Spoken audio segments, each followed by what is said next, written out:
4 years ago, we began the podcast speaking about the Meaningful Use program and how that was going to affect providers.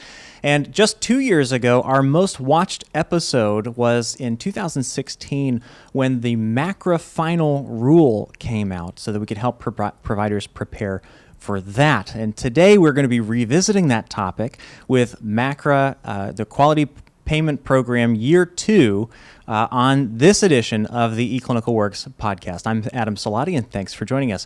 Today we have Pooja Shah, who is a senior analyst on our MIPS team here at eClinicalWorks, who's going to help answer some questions and help providers know what they can be doing to prepare and succeed for, in this year's Quality Payment Program. Pooja, thanks for joining us here today. Thank you for having me, Adam. Thanks. So I remember a couple years ago when we were talking about MACRA for the first time, there seemed to be a lot of anxiety about this program. eClinicalWorks, of course, is here to help providers through that. But I wanted to ask you, is there still that kind of trepidation about the Quality Payment Program Year 2, MIPS, MACRA, all of that stuff? Yes. So as we are in year 2, I would say it has definitely gotten better. People have been more comfortable with the program and the requirements. It was because it was new. Everybody thinks it's something that they're not going to be able to meet. How are they going to handle all the changes and everything? But now that everybody knows that it's the same incentive programs aligned into one program, it's easier for everybody to focus on the purpose of the program, which is giving the value-based care and not the volume-based care. So it has definitely gotten better, and people have accepted it more now in year 2. Of course, and like we mentioned, you're a senior analyst on the MIPS team. We have an entire team here at eClinicalWorks devoted to helping providers through that program, and we're going to learn from your expertise on that here today. So let's start with some of the program basics here in year 2 of the Quality Payment Program. How have things changed in terms of provider eligibility? Who needs to be concerned with performing in this year 2? So this year, there are providers who are either physicians, nurse practitioners, PAs. If they are clinical nurse specialists or CRNAs, they are supposed to report. There are 3 different exclusion criteria for MIPS reporting. So if they are newly enrolled in Medicare in 2018, they are exempt. So if somebody just got their license to bill to Medicare with their own NPI in 2018, they are exempt. Also, the big change from last year to this year is that this year, if their annual Medicare allowed charges were $90,000 or less, and they have seen less than 200 patients, they will be excluded. So CMS has a great lookup tool on their website, on the QPP website, where a provider can just enter the NPI, and it tells them based on the NPI whether that provider meets the low volume threshold or no. And then based on that, if the provider is exempt or no. It also has more information like their special scoring, their APM status, but that tool would be really helpful for a provider to find out if they are eligible this year or not. So the bar for eligibility is a little bit higher. That means that providers who do less than that 90,000 or see fewer than 200 Medicare patients this year are exempt from that program. Now, for those people who are participating in the program, what is the reporting period this year for the program? Yes. So for for promoting interoperability and improvement activities, it is the same as last year, as year 1, which is a minimum of 90 days. Of course, they can do minimum of 90 days or up to a year. But for quality, it has changed. So for quality in year 1, it was again a minimum of 90 days requirement. But in 2018, they must report on a full calendar year. Okay, so the quality has changed. And then there is a new category, which is called cost category. And that category also has to be reported for full year. But again, that's new. It's not something that they have to report on, because this cost category information comes from their Medicare Part A and Part B claims. So CMS is going to do the calculation based on the claims. A provider is not required to report something outside of those claims that they are already submitting. Absolutely. And there's information about the cost category on that qpp.gov site. You can also look up some more information. I know from the research that I've done, there seem to be two very big factors in that cost component. Again, like you said, new this year. It seems to be your 30-day readmission rate for your patients, and then your HCC scores, your risk adjustment factor scores for your patients also plays a role in that. eClinicalWorks, of course, has some tools to help providers make sure that their HCC scores are accurate, that no coding gaps are left open, and we can certainly talk to clients who are interested in performing well in that area.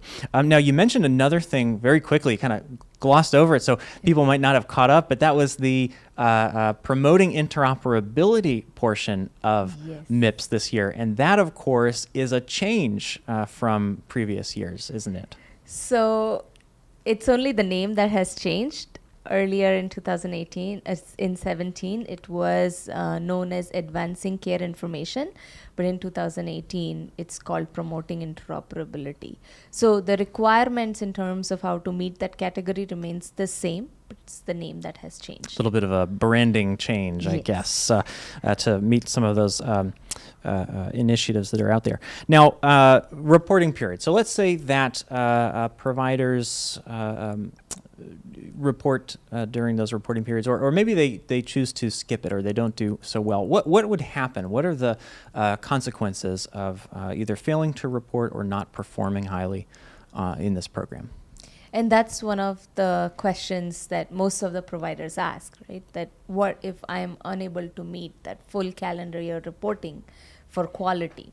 So if you are a provider and you only wish to avoid the payment adjustment, you need to report on this whole MIPS program and have at least 15 points. So there are categories that have different weights, and let's say if you decide not to report on a category, that's fine as long as you meet at least 15 points that will help you avoid the payment adjustment.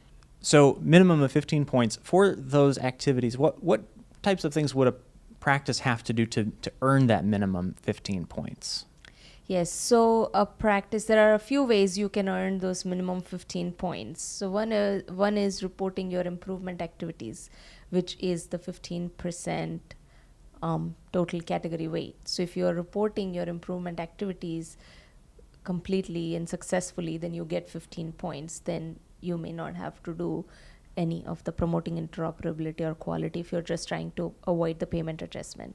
The other way is reporting on your base score measures for your promoting interoperability, in addition to some performance score measures as well. So that will help you get 15 points. Quality, for that, if you report on any 6 measures, maybe you're not performing that well on those measures, but even if you report on any 5 measures that are relevant to you, you will get 3 points for each of the measures, and that way you will get at least 15 points. Gotcha. So there's a number of flexible ways that practices can participate, and like you said, there's plenty of information from our side to help them figure out what they might want to do. Exactly. And not to forget that cost category, which is going to be auto-calculated, would be 10%. So that would be in addition to all these measures or any of the categories that you're reporting. So you get some points there as well. Now, that's the bare minimum, right, to avoid that negative adjustment. And am I right in saying that the negative adjustment would be about 5% this year? But that's probably not what we recommend for practices, right? I mean, sure, there's practices that want to, knock the ball out of the park, and if they do perform very highly in this program, there's some additional rewards there for them. Is that correct? That's correct. So, of course, if you are reporting and if it's more than the minimum reporting, you are eligible to earn up to 5% incentive, right? But in addition to that, CMS has kept aside some funding from which you get exceptional performance bonus if your overall category score is higher than 70 points.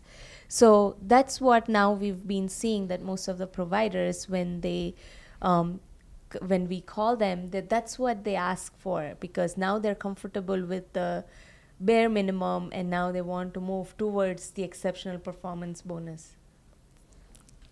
Excellent. So something to shoot for there for our providers. And of course, like we said before, a lot of that information is on qpp.gov. It's also on my.eclinicalworks.com and there for you. So let's get into some of the other changes that happened for the program between last year and this year. I think in the original some of the earlier proposed rules, they said, year 2, you're going to have to use a 2015 certified EHR. Is that still the case, or did that change at some point?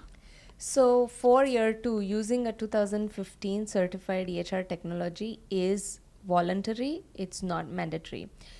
However, if you do use it, then you get additional points. So using 2015 certified EHR technology mostly applies to the promoting interoperability category. There are different set of measures if you're using 2014 cert versus 2015 cert. And if you are using 2015 cert for those 90 days reporting period for your promoting interoperability, you get 10% bonus points. So there is an advantage to reporting via 2015 cert, reporting your promoting interoperability measures via 2015 cert. However, it is not mandatory to be on 2015 cert for 2018. It sounds like that's great news. So just to put that kind of in plain terms for our clients, version 10 is a 2014 certified EHR. So you can still participate in year 2 using your version 10 EHR if you're not ready to upgrade to version 11. However, as Pooja was just mentioning, if you do upgrade to version 11, you are eligible for a 10% bonus on that category there, the promoting interoperability category. So that brings up a great question. If we're talking about bonus points, I think there's a couple other bonus points available in the program this year. Why don't you tell us about a few of those? Sure. I'll start with the one that had been there in 2017 and go towards the new bonus points that are available in 2018. So one of the bonus points, as we spoke about, was the 2015 cert, which is the new bonus point. There is one for reporting your cert eligible improvement activities. So there are improvement activities. If you are reporting it via cert, via the certified EHR technology, you get 10% bonus points for your promoting interoperability category. So an example of a category or an activity that you would use, which is cert eligible, is, let's say, bidirectional patient health information exchange, right? So something like P2P, if you're using P2P, then you can qualify for that cert eligible improvement activity, and so the bonus point for promoting interoperability. Okay, and that, of course, P2P is a free tool that's available to our providers. It allows you to send information back and forth electronically between other providers that you may be working with, and as Pooja just mentioned, earn some bonus points for the program. So let's continue then. Tell us about some of the other bonus points that are available. So the new bonus points which are available for the overall category score, one of it is the small practice bonus points. So if you have fewer than 15 providers in your organization, 15 or fewer providers in your organization, you are eligible for 5 bonus points, which will be added to your overall score automatically. So CMS looks at your organization and how many NPIs are associated with it. If it's 15 or fewer, then all the providers in your organization will get that 5 bonus points. That is only available if you report on at least one category. So if you do not report at all, of course, you do not get the small practice bonus point. So there are also 5 bonus points for complex patients. So if your providers are seeing complex patients which are identified by the HCC and dually eligible patients, you get 5 bonus points in your overall category score. So lots of bonus points available for people in the program, making it even easier, it sounds like, to get to that minimum 15 points in the program and avoid that negative adjustment. So another concept that is coming out this year is the idea of topped-out measures. What does that mean for providers who are participating in the program? Yes, so CMS has identified about 7 measures that they consider topped out, which means consistently they have seen higher performance rate for those measures, and they are considered topped out measures. So if you are reporting that measure as a provider, and even if your performance rate is 100%, you'll only still get 7 points. So 7 points is the maximum you can make on a topped out measure. Okay, so you can still earn points on a topped-out measure, but you can't get the extra points available for it. So I'm sure your team would help providers and practices determine whether or not that's a good measure for them or a good fit, or if they can make more points somewhere else. Now, of course, there is a new proposed rule coming out soon for next year. Is that correct? When do we expect the proposed rule for year 3 to be available? So 2019... what the providers have to do in 2019, that proposed rule will be available in summer, most likely towards the end of it. Okay, so from the time of this recording, we're looking for it in the next couple of weeks, maybe 6 weeks, 8 weeks, something like that. But of course, nothing's said and done until the final rule comes out sometime in October, November, maybe even December, something like that. And these are the timelines we get from CMS. So sometimes it can change based on if they're working on something that's more... Of course. That's high priority. Sure. Now, with that in mind, with all of the program guidelines and technical details that we've been talking about here, I think the big question that we want to answer also is, what is available from eClinicalWorks to help providers who are going through this program? How do they even know what their performance is? Yes. So we have a great tool that's available to all the practices, which is the Mips Dashboard. So if the Mips Dashboard is set up, it gets computed every week. So every week the practices can see their performance and they can track their performance. All these measures are coming from the documentation that they are doing in the progress note.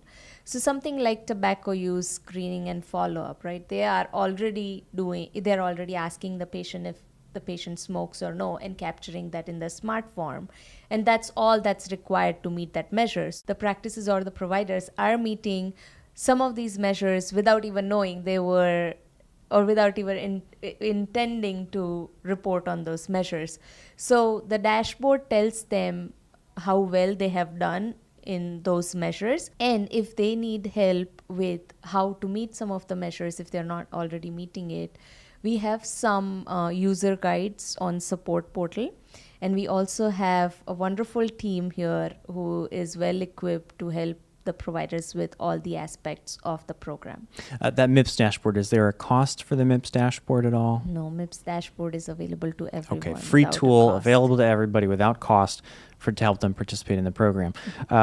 But of course, and the weekly extractions, of course, that's a huge thing, right? I mean, we used to have to wait for the end of the month or maybe even a quarterly extraction for some of these measures, and of course that could have been hard to make sure that we're on the right track with our workflows and things like that. But a weekly extraction, definitely a huge improvement there. So the next question, of course, we have a dashboard. We know that there are some workflows that we, like you said, maybe not even aware we're contributing data to this dashboard. What about the rest of it, however? What if I need help configuring the dashboard, or what if I need help understanding the different workflows that go into this? What do we have available? So we have some great videos and documents on support portal, and we also have one-on-one help from our consulting team that helps the practices achieve the highest possible points for the quality payment program. And Pooja, how would I get in touch with the right person if I'm a client looking for help in this way? So if you need help, you can always send an email to macra@eClinicalWorks.com, or always create a case which will then be routed to the correct team. All right, Pooja. Well, thank you so much for all of the information. Hopefully that'll help some of our clients feel a little bit more comfortable with the year 2 of the quality payment program, MIPS, MACRA as it's known. And it sounds like the team is ready and able to lend some assistance as well. Some great tools with like the dashboard and things like that. Of course, as Pooja mentioned, you can find a lot of this information on my.eClinicalWorks.com. There's a special area there under the knowledge section just for MACRA. You can find all the information you need there. And of course, as she said, you can always reach out and get some one-on-one assistance as well. If you have any colleagues that you know that might benefit from this information, please share that with them. We'd love to spread the word about the eClinicalWorks podcast and all of the great information that is available both here and on my.eClinicalWorks.com. And of course, you can check out our other podcast episodes on iTunes, YouTube, or my.eClinicalWorks.com. For the eClinicalWorks podcast, I'm Adam Siladi, and thanks for watching.